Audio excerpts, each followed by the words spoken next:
The crowd roared as Chuka Ogundele walked onto the grand stage of the Lagos Business Forum. Dressed in a crisp navy blue suit, he exuded confidence and charisma. He was the man of the hour, the entrepreneur who had risen from nothing to build an empire in tech. His story of resilience and innovation had captured the hearts of millions. "Ladies and gentlemen," Chuka began, gripping the microphone, "I stand before you today as proof that dreams can come true, no matter where you start." The applause was thunderous, but beneath his polished smile, a storm brewed. Chuka knew his success was built on a lie, and the truth, buried in his past, threatened to unravel everything. Years earlier, Chuka was not the man standing on that stage. He was a desperate youth in Wari, scraping by odd jobs and petty scams. His life took a dark turn when he fell in with a gang involved in cyber fraud. For years, he was the faceless mastermind behind countless email scams, siphoning money from unsuspecting victims abroad. But Chuka had a gift, an uncanny knack for coding. He dreamed of a better life, a legitimate one. One night, after a particularly successful scam, he decided to leave it all behind. He moved to Lagos, changed his name, and erased every digital trace of his criminal activities. With the stolen funds, he started a tech business. The startup flourished.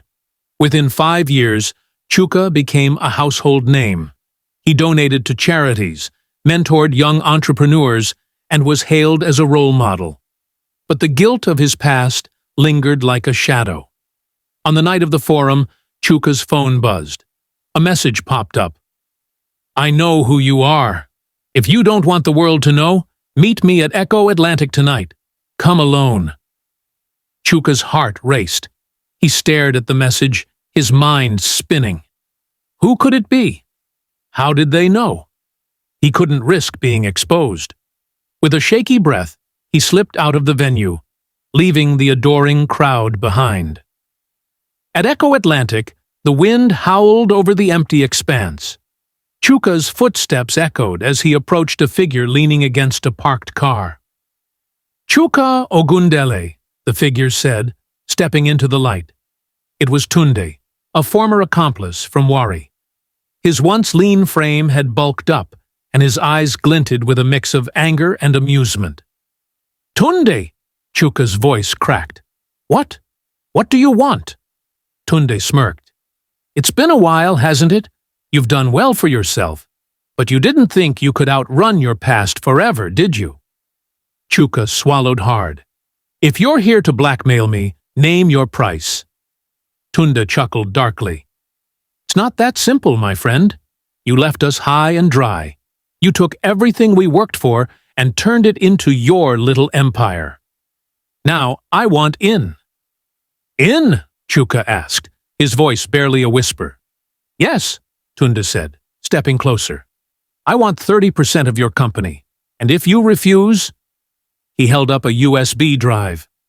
"This has all the evidence of our operations, emails, transactions, everything. One leak, and your golden image is gone." Chuka's mind raced. Giving Tunde what he wanted would destroy the company he had worked so hard to build. But refusing him would mean losing everything. The next morning, Chuka sat in his office, staring at the city skyline. His assistant knocked. "Sir, you have a meeting with the board in 10 minutes. "I'll be there," Chuka replied, his voice hollow. As he prepared for the meeting, he made a decision. It was time to take control of his narrative.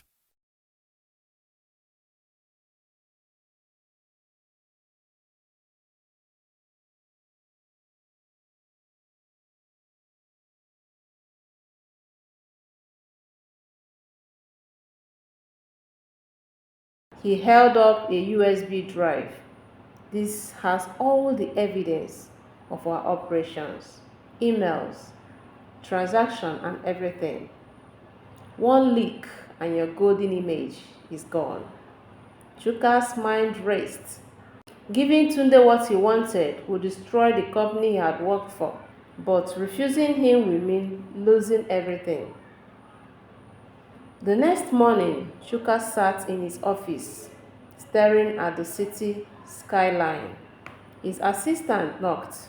"Sir, you have a meeting with the board in 10 minutes. "I will be there," Chuka replied, his voice hollow. As he prepared for the meeting, he made a decision. It was time to take control of his narrative. At the board meeting, Chuka stood before his team, his expression resolute.